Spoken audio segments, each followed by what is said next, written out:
Welcome to episode 20 of the 3 a.m. Fear podcast. It is 3:15 a.m. on November 13, 1974. A 23-year-old man, Ronald Butch DeFeo Jr., walked into his parents' room and shot them dead. A few minutes later, he then walked into his siblings' room and shot them too.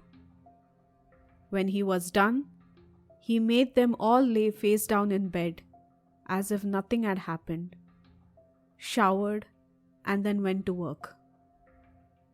But that's not the scariest part. The scariest part was yet to come. This is the real story behind the Amityville Horror House.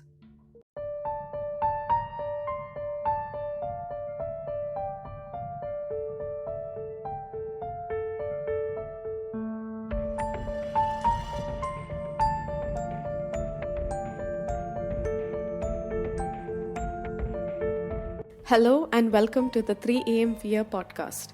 I'm Nikita Ferrao, mystery and thriller author. On this podcast, I talk about real crimes and real people.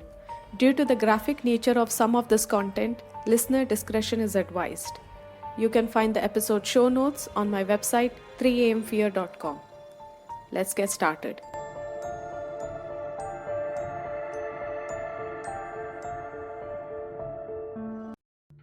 The DeFeo family consisted of Ronald and Louise DeFeo with their 5 children. 23-year-old Ronald Butch DeFeo Jr., 18-year-old Dawn, 13-year-old Allison, 12-year-old Mark, and 9-year-old John Matthew. The Amityville story starts with that of Ronald Jr. He had a poor childhood, especially with the way his father, Ronald Sr., treated him. In 1965, the family moved from their current cramped apartment to a 3-story Dutch colonial waterfront home which was built in 1927. The home was named 112 Ocean Avenue, Amityville, Long Island, New York. To be honest, the home didn't sound scary at all. I mean, none of them do. It's all about a quiet, beautiful home in the suburbs with a dark past. Don't all horror movies start that way? To get some idea of the location, Amityville is a village near the town of Babylon in Suffolk County on the south shore of Long Island in New York. This tiny town carries a population of less than 10,000 residents. Filled with friendly neighbors, this town is exactly where one would dream of raising their beautiful family. A couple named John and Catherine started building their dream home in 1924, and they lived in this house happily for many years. In 1965, their descendants sold this home to the DeFeos. The DeFeo family moved in with high hopes of shaping their future for the better. They were thrilled. Imagine shifting a large family from a small, crowded city apartment to a huge Dutch home in a quiet town. The DeFeos weren't very wealthy, so the fact that they got such a big and beautiful place was a big deal for them. Ronald Sr. was an intimidating man, and allegedly he would abuse members of his family, especially Butch. It was said that Butch suffered traumatic brain injury or some serious head trauma in the hands of his father. Now Butch wasn't any less. He would get into fights and had the same temper as his father. Now the exact level of trauma or abuse to his family members is unknown, but people have come forward and said that they have witnessed Ronald Sr. being physically and verbally abusive to his family. The torture that Butch suffered at home was carried to his school. He got into fights as both a victim of bullying as well as being a bully himself. This prompted his parents to seek counsel from a psychiatrist, but Butch was not ready and refused. When Butch constantly refused to get help, his family, instead of finding other ways to help him or ask someone for help, gave him money. They probably considered this as a better way of getting rid of him or the problem than helping him out. They didn't have a lot of money to give him, but his father was saving more since they shifted from the city and into a small town. So the little that he was saving went to Butch. This was their way of saying, "Hey kid, stay out of trouble." They even bought Butch a $14,000 speedboat, which in today's money could cost over $88,000. Now, instead of helping himself the way that his parents thought that he would, Butch started using drugs including heroin and LSD, and all of this just at the age of 17. Over time, with drugs and his surroundings, Butch's violent tendencies got worse and he was expelled from school. He soon got a job as a mechanic at Buick dealership where his father worked. And lucky for him, despite being a dropout, he also got a good paycheck. Ronald Sr. wanted to improve his relationship with his son, and he tried everything he could to make that possible. But it did exactly the opposite. In fact, at one point, Butch even started threatening his father and even staged a robbery to steal thousands of dollars from his family's dealership. When he was questioned by the police, he was very uncooperative and even turned hostile. All of this was nothing in comparison to what was about to happen. On November 13, 1974, around 3:15 a.m., 23-year-old Ronald Butch DeFeo Jr. crept through his family's home building with a recently purchased .35 caliber Marlin rifle, which was one of the guns in his gun stash that he had hidden from his family. He slowly stepped into his parents' bedroom. They were sound asleep. He pulled up his gun and took an aim at his father and shot him twice in the back, ripping through his kidney, chest, spine, and neck, and killing him instantly. His mother, Lois, woke up from the sound of the blast, but before she could turn around, Butch shot her twice through the ribcage and lung. She instantly collapsed back onto her stomach and lay dead next to her husband. Butch then headed down the hall to his younger brothers, Mark and John's room, where they lay silently in their beds. They had no idea what had just happened. He entered their room and shot them. He then entered his sister's room next door and shot her in the face, killing her. With his last family member left alive, Dawn was just a few years younger than him at 18. She slept in a different floor from the rest of the family. Butch headed over to her room and shot a final blast, blowing off the entire left side of her face.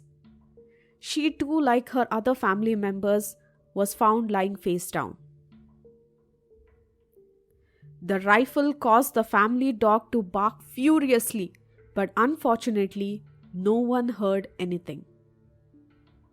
Later, the neighbors would report that they did hear Shaggy barking, but this wasn't odd to them as the dog was said to be loud and they had not given it a second thought. But when questioned about the gunshots, no one said they heard anything. If it was one, then it would be understandable to why someone didn't hear a gunshot. But with so many gunshots being fired back to back, how was it possible that no one in the neighborhood heard anything? It is said that the gun used by Butch is so loud that the noise can be heard from almost a mile away. And that's the craziest thing. Something that to this date no one could figure out. Even if no one from outside the house could hear anything, why didn't his siblings hear something when the first 2 shots were fired? How were they still sound asleep in their beds? So steady that Butch didn't have to do anything. All he had to do was come in and shoot them. As per records, they weren't even drugged. This almost sounds too paranormal to be honest. what happened in that house that morning is something that died with his family. After he had fired the last shot and placed his last victim in their right position in their bed, Butch placed the murder weapon and his now bloody clothes into a pillowcase after taking a shower and trimming his beard. He dressed in his normal work attire almost as if nothing had happened and headed out to work. He threw the pillowcase down a storm drain in Brooklyn and then headed to work, arriving at around 6 a.m., which was too early for him. Now, Butch is not considered a serial killer because to be a serial killer, a person would have to have killed several people over a span of time. But Butch killed only his immediate family members over a span of few minutes. So he was not called a serial killer. Butch committed parricide by murdering his parents and fratricide by murdering his siblings. He later on joined the ranks of notorious family annihilators including John List, Ronald Gene Simmons, James Rupert, and more. Now, throughout the day, he worked carefully to cover his tracks. He called up his house, although he knew that no one was going to pick up. And when no one did, he called his girlfriend Sherry and acted all concerned, saying that he was worried because no one was picking up his call. An exterminator named Alan Zion II arrived around 8:30 a.m. for a scheduled monthly visit. He heard the dog barking and noticed that there were 2 cars in the driveway. He rang the bell, but no one answered. He then left. Catherine O'Reilly arrived as usual to take the DeFeo children to school, and that's when she saw that the lights were turned on upstairs and the cars were still in the driveway. She rang the bell, but no one answered. At around 10:45 a.m., Carlton Earl, the mailman, would drop off the mail. He later said he found it odd that Shaggy didn't greet him at the door and that he was tied up outside. Butch went to see his friend Bobby, whom he had run into earlier that day, and once again explained his confusion that there was no answer when he kept calling his house. Before leaving, he and Bobby made plans to meet up at Henry's bar near his family home at 6 p.m. At about 3:30 p.m., Catherine O'Reilly again knocked on the DeFeo door, but no one answered. This time, she even heard Shaggy. She tried calling them, but no response. At 5:30 p.m., she left a note on the door and noticed that the upstairs lights were still on, just the way they were in the morning. Hours before his meetup with his friend Bobby, Butch saw more friends of his. He drank with them, took heroin with them, and enjoyed his time. He finally met Bobby at the bar and spent the evening as if it were a normal day for him. Butch told Bobby that he still hadn't gotten any answer and that he was worried. He said that he would go over to investigate. Now, I'm not sure if Butch thought that this was a smart move of his, but he called home one more time and he pretended to be worried. By the time he was done, it had been 15 hours since he had murdered his family. Butch burst back into the bar and told his friend, quote, "You got to help me. I think my mother and father are shot." End quote. Butch, along with a few people, went over to his house and found his family dead inside. An emergency call was made by one of his friends to the Suffolk County Police Department, who searched the house and found that 6 members of his family were dead in their beds. Officer Kenneth was the first to arrive at the scene. When Officer Edwin Tyndall arrived, Butch told him that he had 2 sisters. By then, only his parents' bodies were found. On searching in the other bedrooms, they found the rest of his family. There was too much blood to determine what had killed them. When Butch was questioned, he said that he thought maybe this was the work of a mafia hitman, Louis Fellini. Over the years, they had some disputes with him relating work at the dealership, and maybe this was his way of getting back at them. Butch turned the story around in such a way that by the time he was done narrating, the cops were sure he was the next target and that he only survived because he was not at the scene where the shooting occurred. He was immediately taken into police custody, where he gave in his official statement. He said that Fellini had lived with his family, helping his father hide cash and valuable gems in their basement. There was some falling out, and maybe that's why his family was killed. Butch was in police custody for his protection, but during this time, the cops uncovered some evidence against him and his whole story fell apart. This included a box that proved he possessed a gun which was identical to the one that was used in the shooting. He also had past records of his run-ins with the law, and the one person that Butch said may have murdered his family had a very strong alibi. So that left the cops with Butch. When questioning Butch, it became quite clear to the police that his timeline and the timeline of the shooting did not quite match. It was evident to him that he was home when the murders occurred. Detectives continued to question him until he finally broke down and admitted that it was he who killed his family. And that's when he started narrating the story. He confessed to murdering his family in cold blood. According to a New York Times article from 1974, Butch admitted to giving excessive doses of barbiturates to his family members by adding it to their dinner the night before the murders. Now, if we went by this theory, it would explain why no one got up when Butch started shooting everyone.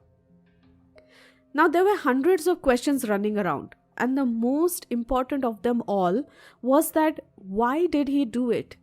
What was his motive? Many considered the possibility that Butch might have been on drugs, and that's why he just snapped and killed everyone. Other than this, there are still a few unanswered questions, such as why didn't anyone else hear gunshots? Now here, Butch told everyone that he had drugged his family, but when the postmortem was done, there were no drugs found in their system. There are some news that claim that Butch gave an interview saying that he was downstairs in the basement watching TV under the influence when he started hearing voices.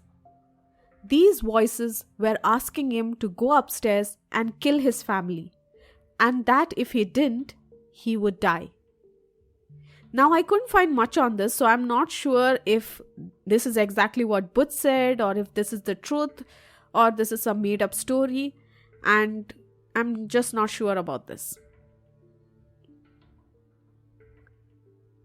There is also a theory going around saying Butch and his sister Dawn were planning on killing their family. This was primarily because the murders happened in such a way that it is impossible that Butch did them all alone. The bodies were so carefully placed that Butch had to have an accomplice, and maybe because his sister Dawn was the last one to be murdered, she could be the one. Dawn was suspected of helping because she was apparently the last one to be killed. It is suspected that Butch killed everyone with the help of Dawn and then finally killed her. Now it all circles back to the same question. Is the house haunted? Did Butch do this all alone? All the DeFeo family members were laid to rest at St. Charles Cemetery in Farmingdale, New York.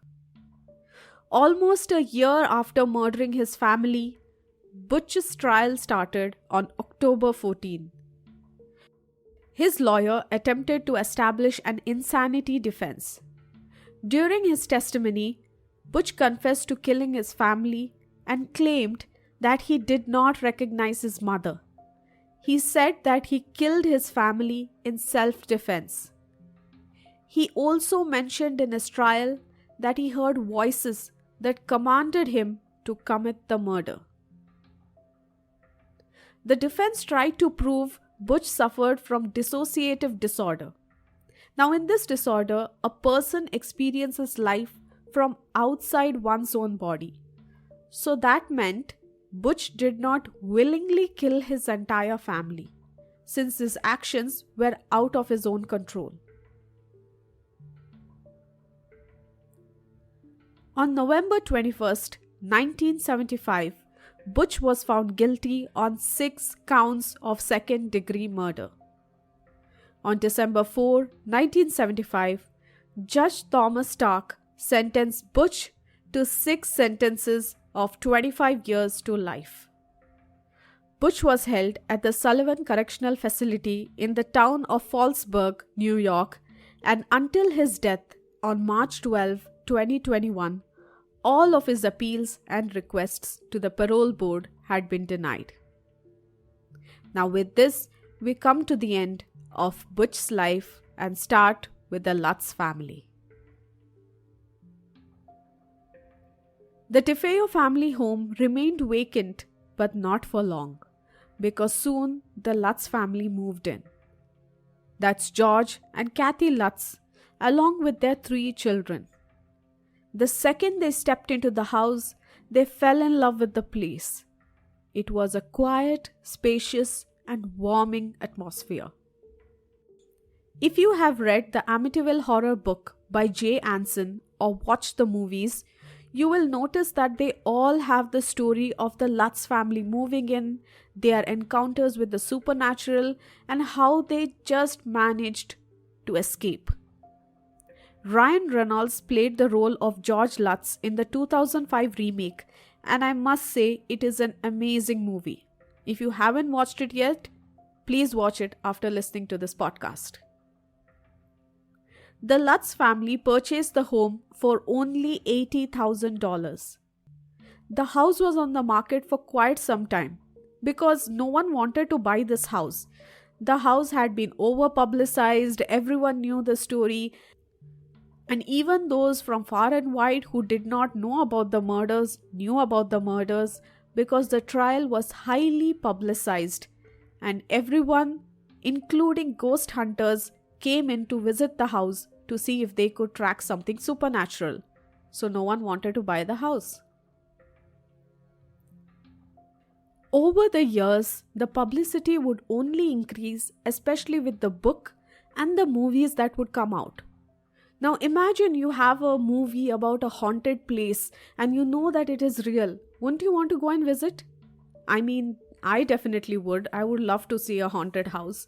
Although it would scare me, but I definitely would want to see a haunted house. Similar to how I want to see Annabelle or Robert the Doll. So that's how a lot of ghost hunters came in trying to see if this place was actually haunted. At the time of purchase, the Lutz family claimed that they had no prior knowledge of the violent crimes that took place in the house. The broker who sold them the house said that he had informed the family about everything that happened. And even if the broker did not tell them, I believe that the Lutz family had to have known that something happened, especially with so much of media publications and so much of coverage that this house got. So unless they were living under a rock, I don't think that the Lutz family can claim that they did not know about this house. This is my opinion.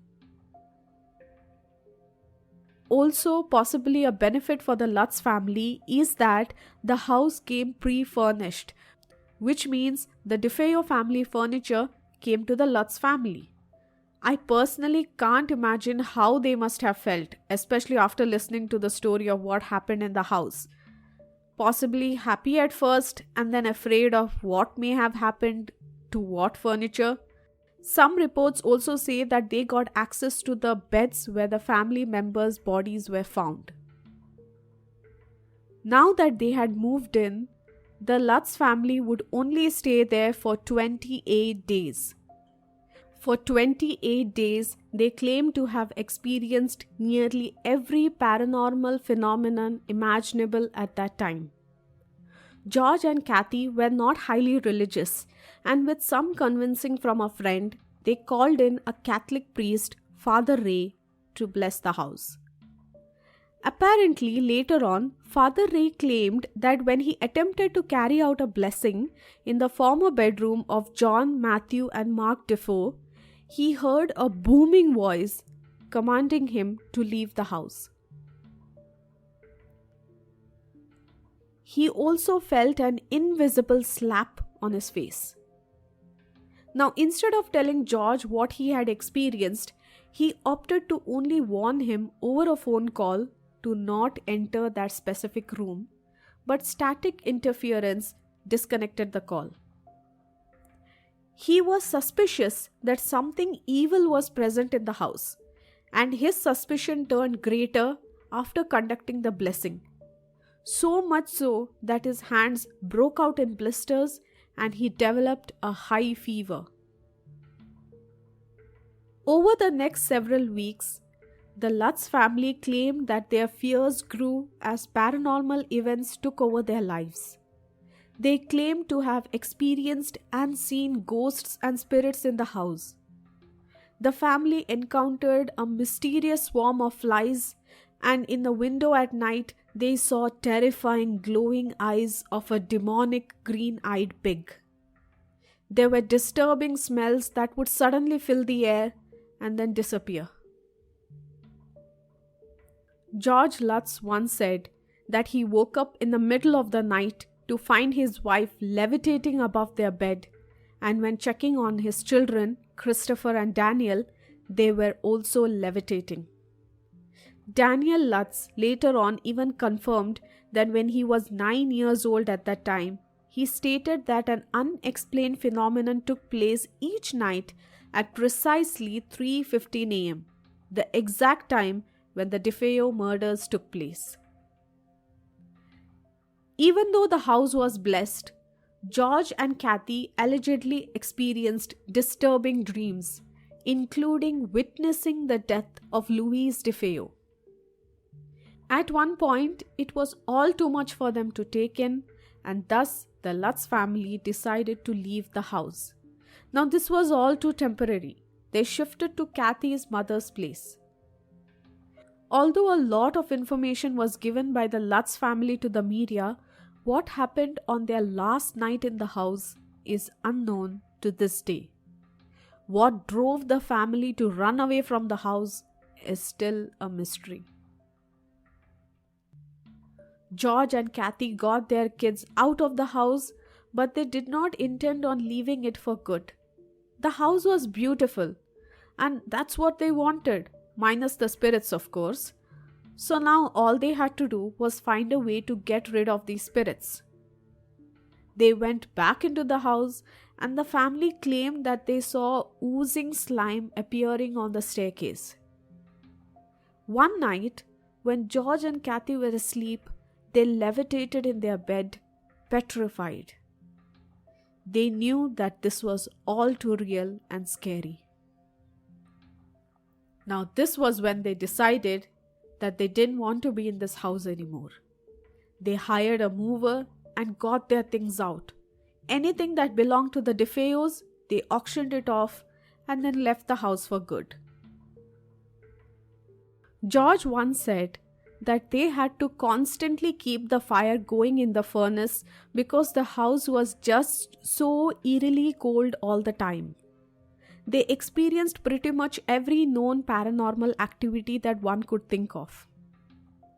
Now, coming to how much of what George Lutz was telling the truth, some reports say that the priest never even went into the house. Apparently, the priest only had a phone conversation with him about the supposed haunting.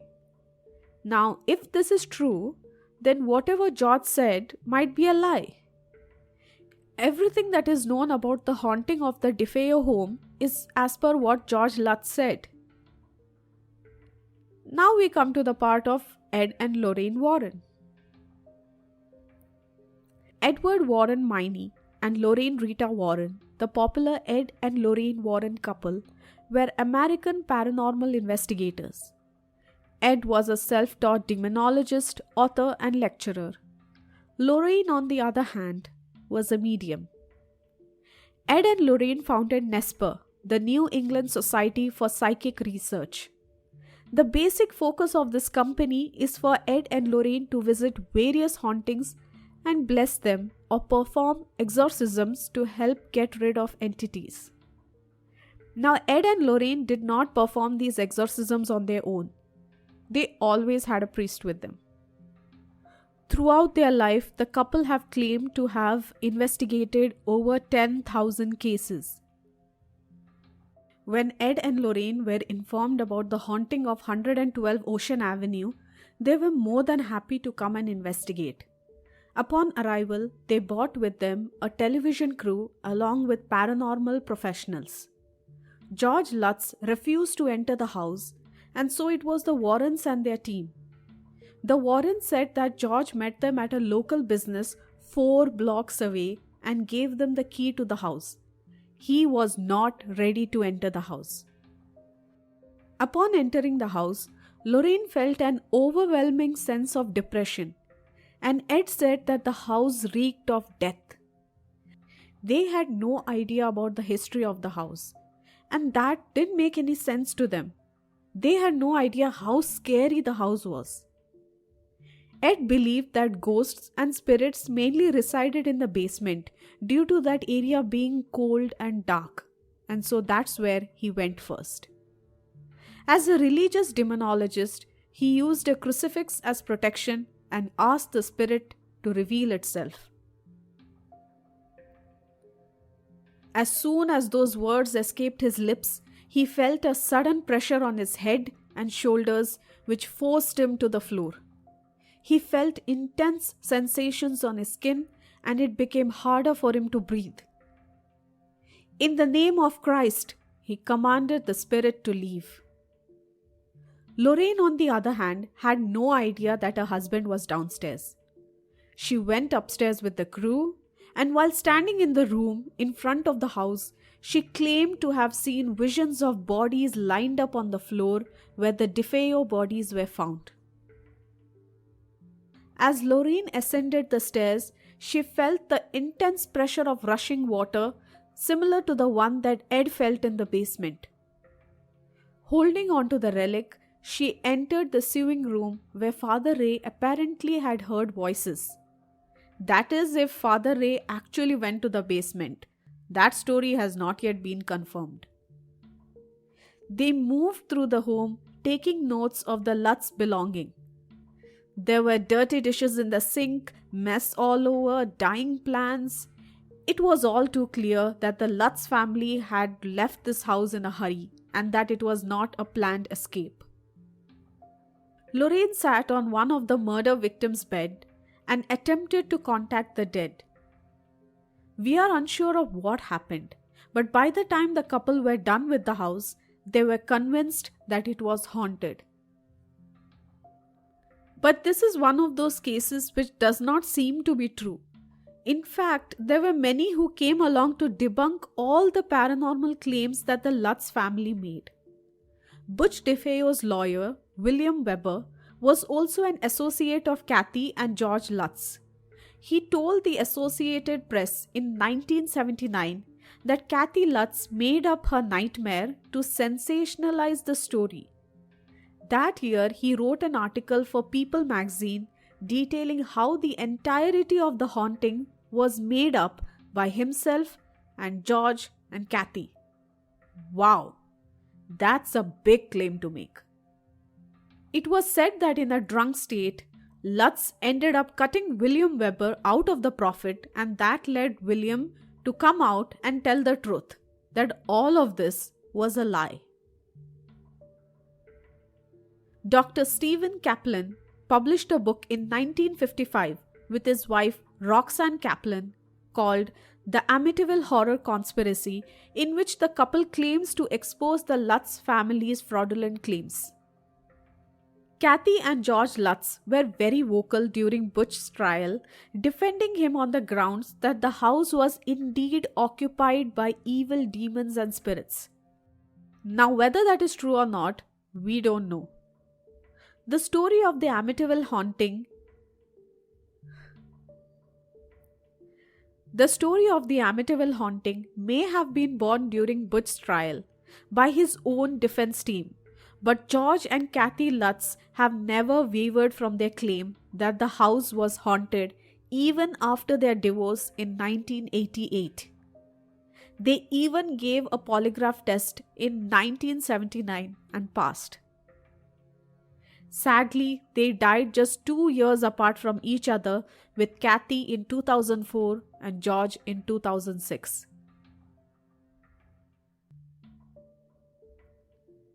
In an interview, Lorraine said that this particular house was the most evil and haunted house that she ever stepped in.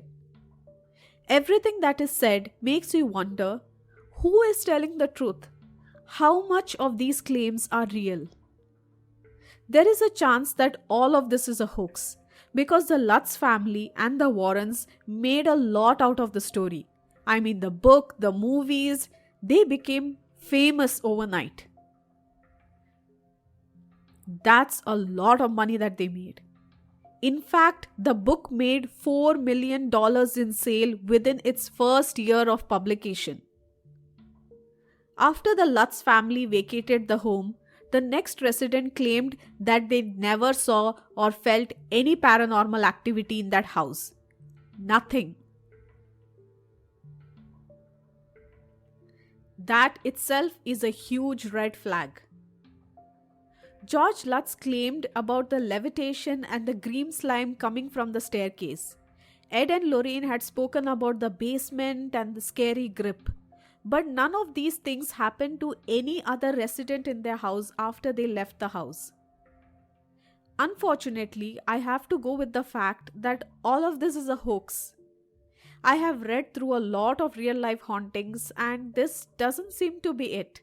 I mean, we covered the Conjuring story, we covered the story of the Perron family, and their torture was much worse compared to what these people were claiming. Now, I don't know how much of this is the truth. There are two sides of every story, so I don't know who's telling the truth and who's not. George Lutz was a smart guy who made a lot of money with a great story. So, what happened to the house now? Many owners of the Amityville house who came to live there after the Lutz family moved out had to leave the house because of all the attention that the house was getting. Time magazine even included the house on their list of the top 10 haunted places in America. James Cromartie, who bought the house in 1977, lived there with his wife Barbara for 10 years. He commented, quote, "Nothing weird ever happened, except for people coming by because of the book and the movie." End quote. Caroline and David D'Antonio purchased the property in 2010 for $950,000. They renovated the home and even changed its name.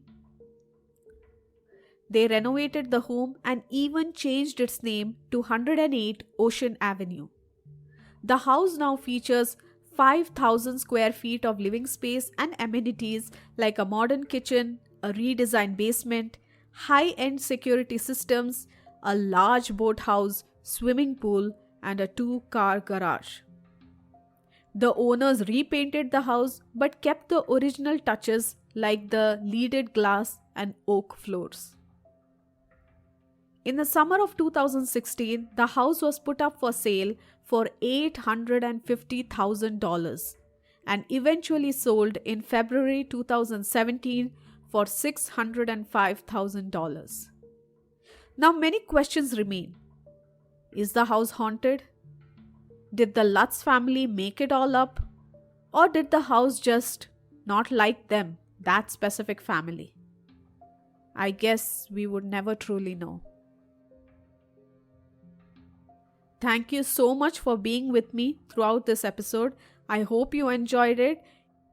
If you liked it, please do like, share, and subscribe on whichever platform you're listening from. You can follow me on social media. The links are in my description box. If you have any story ideas or if you want me to cover any case, please do send me an email. That also is in the description box.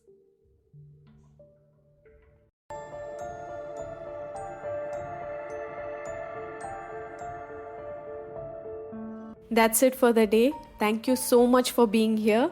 Don't forget to follow me on social media, especially Instagram. The links are in my description box. You can also find the episode show notes on my website 3amfear.com. If you love reading thrillers, you can now check out my free ebook available on my website. Once again, thank you so much for being here today and see you next week. Have a great week and stay safe out there.